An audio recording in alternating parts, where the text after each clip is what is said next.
అభివృద్ధి పూర్తి స్థాయిలో బాధ్యత తీసుకుంటా గత పాలకుల నిర్లక్ష్యానికి గురైన 11 వార్డున ఆమనగల్లో అభివృద్ధి చేస్తానని ఆమె చెప్తుంది. ఇక మున్సిపల్ పోర్లో బీఆర్ఎస్ ప్రచారం జోరు పెంచిన గులాబీ అభ్యర్థులని, అదేవిధంగా మున్సిపల్ ఎన్నికల ప్రచారంలో దూసుకుపోతున్న కంది శ్రీనివాసరెడ్డి అని కూడా ప్రచురించారు. మనకు తెలుసు ఆదిలాబాద్లో మరి కంది శ్రీనివాసరెడ్డి తనదంటూ ఒక ప్రత్యేక శైలిని ఏర్పాటు చేసుకున్నారు, తనకంటూ ఒక మార్క్ ఏర్పాటు చేసుకున్నారు. అక్కడున్న ప్రజల్లో కంది శ్రీనివాసరెడ్డి అంటే ఒక విపరీతమైన అభిమానం ఉంది. ఎందుకంటే పేదలకు ఆకలితో ఉండకూడదని ఆయన చేస్తున్న నిరంతర అన్నదానం కావచ్చు, అంబులెన్స్ల ద్వారా సేవలు కావచ్చు, ఇవన్నీ ప్రజల్లో అక్కడ గుర్తుండిపోయాయి. కాబట్టి కంది శ్రీనివాసరెడ్డిని ఎప్పుడు కూడా అక్కడ జిల్లా ప్రజలు ఎంతో గొప్పగా చూసుకుంటూ ఉంటారు. ఇక అలాంటి కంది శ్రీనివాసరెడ్డి 25, 26, 27, 38, 46, 47 వార్డుల్లో తిరిగి కాంగ్రెస్ పార్టీని అత్యున్నత స్థాయిలో మెజారిటీతో గెలిపించి కాంగ్రెస్ పార్టీ జెండాన్ని రెపరెపలాడించాలని చెప్పి కంది శ్రీనివాసరెడ్డి అక్కడున్న ఓటర్ మహాశైలిని అభ్యర్థించారు. వాళ్ళందరూ కూడా వాళ్ళ కేరింతల మధ్య అవును అనే సమాధానం ఇస్తున్నారు. ఇక కాంగ్రెస్ పార్టీ అభ్యర్థులను గెలిపించాలని ఓటర్లకు విజ్ఞప్తి చేశారు. కాలనీలోని కంది శ్రీనివాసరెడ్డి ఘన స్వాగతం పలికింది. మరి వార్డుల్లో ఆయా కాలనీలోని కంది శ్రీనివాసరెడ్డి స్థానిక నాయకులని, కాలనీ వాసులను పూలు చల్లుతూ ఘన స్వాగతం పలికారు. ఆయన నిర్వహిస్తున్న ప్రచారానికి ప్రజల నుండి అనూహ్య స్పందన వస్తుంది. ఆదివారం మున్సిపల్ పరిధిలోని ఈ సంబంధిత ఇందాక మనం చెప్పుకున్నట్టుగా ఈ వార్డుల్లో మరి కాంగ్రెస్ పార్టీ కౌన్సిలర్ అభ్యర్థులు తమ తరపున శ్రేణులతో కలిసి ప్రచారం చేపట్టారు. 25, 26, 27, 38, 46, 47 వార్డుల్లో ప్రచారం అయితే కలిగి చేశారు.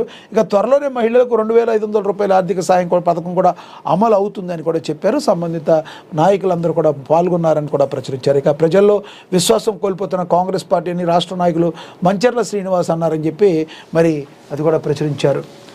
ఇంకా గీత కార్మికుల పెండింగ్ సమస్యలు తక్షణమే పరిష్కరించాలని, గీత కార్మికుల పెండింగ్ పనులు సమస్యలు తక్షణమే పరిష్కరించాలని చెప్పి మాట్లాడుతున్నారు కార్మికులు. తెలంగాణ రాష్ట్ర గీత కార్మికుల సంఘం ఆధ్వర్యంలో మరి నూతన సంవత్సరం క్యాలెండర్ ఆదివారం రంగారెడ్డి జిల్లా ఇబ్రహీంపట్నం మండలం రాయపల్ గ్రామంలో వీరు ముఖ్య అతిథుల చేత మరి దాన్ని ఆవిష్కరించారు. ఇక ఎన్నికలు ఏమైనా గెలుపు కాంగ్రెస్ పార్టీదే.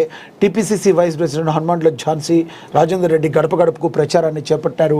పోలింగ్ ప్రక్రియ పకడ్బందీగా నిర్వహించాలని మంచిర్యాల జిల్లా ఎన్నికల అధికారి కలెక్టర్ కుమార్ దీకప్ తెలిపారని ప్రచురించారు. ఇక 10వ వార్డులో పెద్దపల్లి ఎంపీ ప్రచారం, పనస రాజయ్య గెలుపు ఖాయం, పెద్దపల్లి ఎంపీ గడ్డం వంశీకృష్ణ కూడా మరి చెప్పారని. ఇక విజయమే లక్ష్యంగా ప్రచారం చేస్తున్న 26 వార్డు బీజేపీ అభ్యర్థి దుబోనం మమతా సుధానంద ఇక భక్తులకు సాఫీగా దర్శనమయ్యేలా ఏర్పాట్లు చేయాలని చెప్పి మరి వేములవాడ ఇన్ఛార్జ్ కలెక్టర్ గరిమా అగర్వాల్ కూడా మరి మాట్లాడారని కూడా ప్రచురించారు. ఇక ప్రజా సమస్యల పరిష్కారానికి నిరంతరం కృషి చేయాలని చెప్పి ఉప్పల్ ఎమ్మెల్యే బండారు లక్ష్మారెడ్డి తెలిపారు. ఇక అదేవిధంగా 270 కోట్ల మోసం వైట్ వాటర్ కన్స్ట్రక్షన్ సంస్థ చీటింగ్ కేసు నమోదని కూడా ప్రచురించారు. అదేవిధంగా ఎలాన్ మస్క్ ఇండియన్ ఇండెక్స్ అని చెప్పి ఒక ఆర్టికల్ కూడా రాయటం జరిగింది ఎలాన్ మస్క్ గురించి. ఇంకా అంతర్జాతీయ వార్తలు కూడా దీనిలో ప్రచురించారు. ఇక పవన్ వరల్డ్ ప్రాజెక్టుకు భారీగా హైప్ ప్లాన్. సినిమా ఇండస్ట్రీలో అనగానే ప్రేక్షకుల ముందు గుర్తుకొచ్చే స్టార్ హీరోలే. ఎందుకంటే వారి ఇమేజీ ఫ్యాన్స్ను బేస్ మార్కెట్ సినిమాల్లో భారీగా ఓపెనింగ్ సాధిస్తే ఒక స్టార్ హీరో సినిమా విడుదలంటే అది కేవలం ఒక సినిమా కాకుండా ఒక ఈవెంట్ లాగా మారిపోతుంది. అటువంటి స్టార్ హీరోలో టాలీవుడ్ సూపర్ స్టార్ మహేష్ బాబు ముందు వరుసలో ఉంటారు. సూపర్ స్టార్ కృష్ణ వారసుడిగా ఇండస్ట్రీలో అడుగుపెట్టిన మహేష్ బాబు తనకంటూ ఒక ప్రత్యేక గుర్తింపునైతే మరి సంపాదించుకున్నారు. మహేష్ బాబు వారణాసి సినిమాలో నటిస్తున్నారు. సినిమా డైరెక్టర్ మనకు తెలుసు మరి ప్రపంచ ప్రఖ్యాతిగాంచిన టాలీవుడ్ దిగ్గజం ఎస్ఎస్ రాజమౌళి. ఆయన డైరెక్షన్లో వస్తున్న ఈ సినిమా మరింత సక్సెస్ అవుతుంది అని చెప్పి మనందరికీ కూడా తెలుసు. ఇక పంపిణీ రంగంలో తొలి స్టార్ అని చెప్పి మరి నాగార్జున గురించి కూడా రాయడం జరిగింది. ఇక యానిమేషన్ వెర్షన్లో RRR కూడా రాబోతుందని కూడా ప్రచురించారు. ఓవరాల్గా మరి సినిమా ఇండస్ట్రీకి సంబంధించిన వార్తను కూడా ప్రచురించడం జరిగింది. ఓవరాల్గా ప్రజలకి ప్రభుత్వానికి వారధిగా ఉంటూ మరి నిష్పక్షపాతంగా వార్తలను ప్రచురించడంలో ఉంటుంది మీ మహాదినపత్రిక. ఇప్పుడే డౌన్లోడ్ చేసుకోండి, చదవండి, మహాదినపత్రికని ఆదరించండి. అదేవిధంగా మరి ఇంకొక చూస్తే ఆంధ్రజ్యోతిలో ఏ విధంగా ప్రచురించారో చూద్దాం. ఆంధ్రజ్యోతిలో మనకు తెలుసు. ఆంధ్రప్రదేశ్లో ఏం న్యూస్ ఉన్నాయో చూద్దాం. సావర్కర్కు భారతరత్న ఇవ్వాలని, అప్పుడు పురస్కారానికి ప్రతిష్ట వివాదాలు లేవని, ఉమ్మడి పౌర స్మృతి అవసరమని, బంగ్లాలో హిందువులు ఐక్యంగా పోరాడాలని, నాకు 75 ఏళ్లు నిండినాయి అయినా పదవిలో కొనసాగాలని సంఘ్ చెప్పింది, ఆదేశిస్తే దిగిపోతానని మోహన్ భాగవత్ చెప్పారని కూడా ప్రచురించారు.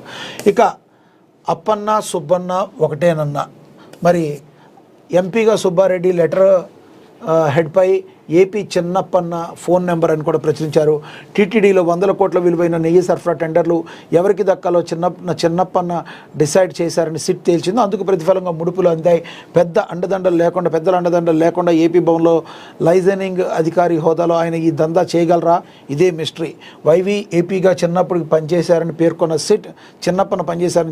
సిట్ ఈ వ్యవహారంతో చిన్నప్పనను పిఏగా వాడుకున్న వైవి సుబ్బారెడ్డి పాత్ర ఏంటో ఎందుకు తేల్చలేకపోయిందని ప్రశ్నల వర్షాన్ని అయితే కురిపించడం అయితే జరుగుతుంది. ఇదే నెంబర్తో చిన్నప్పన్న వ్యవహారాలు జరిగాయని, మరి నాడు వైవి పిఏగా టీటీడీలో చక్రం తిప్పారని, నెయ్యి టెండర్లో కీలక పాత్ర పోషించారని, కమిషన్లు ఇవ్వకుండానే డైరీలో అవుట్ అని, బేరాలకు ఓకే అన్న వారికే కాంట్రాక్టులు, భారీగా ముడుపులు వసూలు, ఢిల్లీలో ఏపీ భవన్ అధికారికి గాను చిన్నప్పన్న అజయ్ కల్లాన్ రెడ్డి సిఫార్సుతో పోస్టింగ్, కల్తీ నెయ్యి దందా ఖాతాలోకి 4.6 కోట్లు, పెద్దల అండదండలు లేకుంటే ఇది సాధ్యమా అని చెప్పి ఏబిఎన్ ఆంధ్రజ్యోతి పేపర్లో ప్రచురించడం అయితే జరిగింది.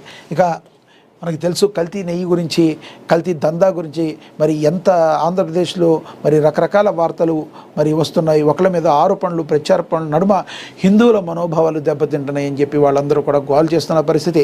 రాష్ట్ర అభివృద్ధిని చూడండి మీరు, ముందు రాష్ట్ర అభివృద్ధిని చూసుకోకుండా మరి ఎంతకాలం దీన్ని ఇలా సాగదీస్తారు, అసలు ఏం జరుగుతుందని ప్రజలందరూ కూడా ముక్కున వేరేసుకుంటున్న పరిస్థితిని మనమైతే చూడొచ్చు. ఇక నేడు సీఎం నేతృత్వంలో మంత్రులు, కార్యదర్శుల భేటీ, జీఎస్టీ స్వర్ణాంధ్ర 2047 లక్ష్యంపై చర్చ వర్చువల్గా హాజరు కానున్న కలెక్టర్, ఎస్పీలు. ఇక నేడు ఢిల్లీకి చంద్రబాబు, రేపు అమిత్ షా సహా కేంద్ర మంత్రులతో భేటీ అయ్యే అవకాశం కూడా కనబడుతుందని, ఇక మార్చి 31 నాటికి నక్సల్స్ రహిత దేశంగా భారత్ రాబోతుందని కేంద్ర హోంశాఖ మంత్రి అమిత్ షా ప్రకటించడం అయితే జరిగింది.